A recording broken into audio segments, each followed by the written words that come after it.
আরে একটা ট্র্যাডিশনাল শাড়ি পরেছো এরম ব্লাউজের সাথে, একদম যাচ্ছে না। তারপর কালার কন্ট্রাস্ট হয়নি, ম্যাচিং তো নয়, তাহলে কেন? নানান প্রশ্নের উত্তর। আসলে ফ্যাশন আর স্টাইল কিন্তু আলাদা, তাই তো? ফ্যাশন হচ্ছে যেটা ট্রেন্ড সেটাই ফ্যাশন। কখনো ফ্যাশন ইনে কখনো কোনো কালার আসে, কখনো কোনোটা বেরিয়ে যায়, সেরকম ড্রেসও কখনো ইন কখনো আউট হয়। কিন্তু স্টাইলটা কিন্তু নিজস্ব। আমি যেরম চাই, যেরমভাবে মনে করি আমি কিন্তু ঠিক সেরমভাবেই পরতে পারি, নিজেকে সাজাতে পারি। সো এরকম একটা ব্লাউজের সাথেও যদি আমি এরকম শাড়ি পরি তাহলে কিন্তু খারাপ লাগে না। এবার ব্যাপারটা হচ্ছে সেই এক কথা, কতটা ক্যারি করতে পারছি। Hey guys, good afternoon, welcome to my channel. কেমন আছো তোমরা সবাই? আশা করছি সবাই ভালো আছো, আর তোমাদের ভালোবাসা আমি তো সবসময় ভালো থাকি।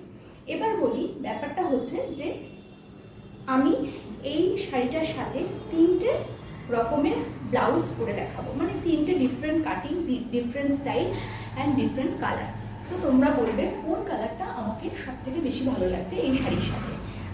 দেখি আমার সাথে, মানে আমার চয়েসের সাথে তোমাদের চয়েস ম্যাচ করে কিনা। তো প্রথমেই পরে এলাম এরকম একটা, এই ব্লাউজটা তো তোমরা দেখেছো, এরকম একটা গ্রিন ব্লাউজ, এটা একটা সি গ্রিন, লিফ গ্রিন নয় কিন্তু সি গ্রিন।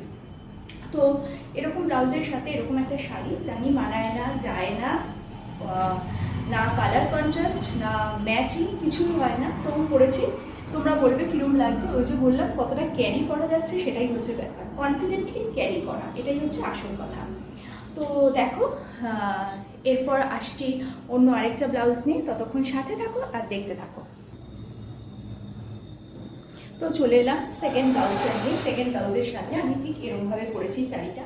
দেখো কেমন লাগছে, আশা করছি ভালো লাগছে। এটা তো তোমরা জানো আমার একটা খুব পছন্দের শাড়ি। তো এই ব্লাউজটার সাথে যদি আমি এরকমভাবে এরকম একটা শাড়ি পরি কীরকম লাগছে, আর শাড়িটা কি এরকমভাবে পরে বেশি ভালো লাগছে, মানে শাড়িটা যদি আমি একটু ন্যাভেল বের করে এরকমভাবে পরি তাতে কি বেশি ভালো লাগছে, নাকি যদি ফ্লিপটাকে এরকমভাবে দিয়ে পরি তাহলে বেশি ভালো লাগছে? কোনটাই ভালো লাগছে তোমরা কিন্তু আমাকে অবশ্যই জানিও। হ্যাঁ, আর কেমন লাগছে আমাকে বলো, এই ব্লাউজটার সাথে এই শাড়িটা পরে কেমন লাগছে। আমি কিন্তু কোনো জুয়েলারি পরিনি, কারণ আমার মনে হয় যে সবসময় পরার দরকার পড়ে না। সত্যি কথা বলতে কি, আমি খুব একটা পরতে ভালোবাসি না। সে জাঙ্ক জুয়েলারি হোক আর যাই হোক, যখনই পরি আমার খালি কি মনে হয় জানো তো, এসে কতক্ষণে খুলবো, মানে কতক্ষণে খুলবো। যখন ভিডিও করি জুয়েলারি পরি তখনও তাই মনে হয় যে কতক্ষণে জুয়েলারিটা খুলবো, মানে খুব অস্বস্তি লাগে। শুধু এই যে কানে দেখছো আর নাকে, এটাই থাকে আমার সবসময়। তো যাই হোক, এরমভাবে যদি শাড়ির ফ্লিকটা নিই কেমন লাগছে আমাকে বলো। আর এরমভাবে শাড়িটা পরলে কিন্তু বেশ স্মার্ট লাগছে, কি বলো? আবারও তাই, ক্যারি করা, তাই তো? তো জেনারেলি ক্যারি করতে পারলেই সবটাই কিন্তু ভালো লাগে। তো এই ব্লাউজটার সাথে আমার মনে হচ্ছে শাড়িটা ভালো লাগছে। এটাকে কি দেবে নাম্বার 1, নাকি আরেকটা বাকি আছে সেটাকে দেবে নাম্বার 1? আমি জানি না কোনটাকে নাম্বার 1 দেবে। তবে আবারও বলছি, তোমাদের পছন্দের সাথে আমার পছন্দ মেলে কিনা সেটা কমেন্ট সেকশনে লিখো, তারপরে আমি রিপ্লাই দেবো। তো আসছি পরের ব্লাউজটা নিয়ে। আরেকবার দেখিয়ে দিই ফাইনাল লুকটা। This is my final look, yes. তো দেখো ফাইনালি সেকেন্ড আমি একদম একটা ব্লাউজ পরে চলে এসেছি। এরকম ব্লাউজটার সাথে এই শাড়িটা পরে কেমন যাচ্ছে, এটা কিন্তু হয়তো একটু মারুন লাগছে, বাট এটা ব্ল্যাক অ্যান্ড রেডে। তো কীরকম লাগছে, এটা কিন্তু খুব স্টাইলিশ একটা ব্লাউজ। আর এই ব্লাউজের সাথে যদি এরকম একটা শাড়ি পরা যায় ভীষণ ভালো দেখতে লাগে। কোনো গয়নাগাটি কিছু দরকার পড়ে না, জাস্ট একটা সুন্দর শাড়ি, একটু কটন বেস শাড়ি হলে ভালো হয়, যেরকম এই শাড়িটা, আর তার সাথে এরকম একটা ব্লাউজ অবশ্যই ভীষণ ভালো লাগে। হ্যাঁ, যারা একটুখানি ক্যারি করতে পারো সাহসী তারাই, কারণ সিভলেস নানান রকম হয়, একই টাইপের সিভলেস ব্লাউজ পরে পরে আমরা অনেক সময় বোর হয়ে যাই। তো নানান রকম সিভলেস ব্লাউজ দিয়ে কিন্তু একটা শাড়িকে ট্রাই করা যায়। একটা শাড়ির সাথে যদি একটা ভালো ফিটিং ব্লাউজ হয় তাহলে কিন্তু সেক্ষেত্রে শাড়িটার গ্ল্যামার অনেক বেশি বেড়ে যায়। সেই শাড়িটা যতই সস্তার হোক না কেন, দামি শাড়ি হলে তো তার একটা আলাদা গ্ল্যামার থাকেই, বাট শাড়িটা যদি সস্তার একদম শাড়ি হয়, সাধারণ একটা সুতির শাড়িও একটা ভালো ব্লাউজের সাথে কিন্তু গ্ল্যামার বেড়ে যায়। আর আমি কিন্তু মুখে কিচ্ছু মাখানি আছে, শুধু মুখ ভর্তি ঘাম, গলা ভর্তি ঘাম, দেখো টস টস করে টকটক করে পড়ছে। তো যাই হোক, এরকম একটা ব্লাউজ আমি পরেছি, কেমন লাগছে। আর এটার সাথে সাজতে গেলে আমার মনে হয় কিচ্ছুর দরকার নেই, হাতে একটা বড় ডায়ালের ঘড়ি, কানে একটা জাম জুয়েলারি, অ্যান্ড দ্যাটস অল, আর কিচ্ছুর প্রয়োজন নেই। সো কেমন লাগছে আমাকে এই ব্লাউজটা পরে দেখাবে। লাস্টে আমি আরেকটা ব্লাউজ পরে দেখাবো কেমন লাগছে। তো সাথে থাকো, পাশে থাকো আর দেখতে থাকো আমার ভিডিও।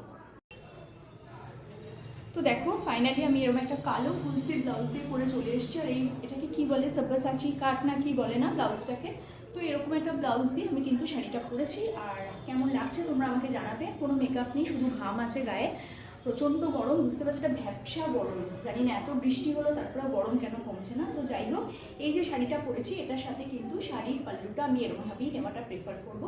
এরকমভাবে পাল্লুটা যদি নিই আমি, শাড়িটা কিন্তু যথেষ্ট স্মার্ট লাগছে। এটার সাথে কিছু করার দরকার নেই, কানে একটা জাম জুয়েলারি, হাতে একটা ঘড়ি পরলে একদম বাজিমাত হয়ে যাবে। তো এরকম একটা শাড়ি, যেহেতু ব্লাউজটা আমার গর্জিয়াস, তো সেই কারণে আমি শাড়িটাকে খুব সিম্পল রেখেছি, খুব সিম্পল একটা শাড়ি আমি রেখেছি।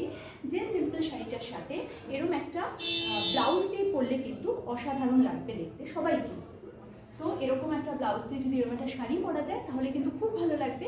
আর 3টে ব্লাউজ দিয়ে আমি শাড়ি পরলাম, তো কোনটাতে সব থেকে বেশি ভালো লাগছে সেটা তোমরা জানিও। আমি কিন্তু ফুল স্লিভ এরকম ব্লাউজ দিয়ে শাড়ি পরতে ভীষণ ভালোবাসি, স্লিভলেস পরতে তো ভালোই বাসি। তো কেমন লাগলো পুরো ভিডিওটা? ভালো লাগলে লাইক শেয়ার সাবস্ক্রাইব করতে ভুলো না। কালকে আসবে একটা নতুন ভিডিও নিয়ে, ততক্ষণের জন্য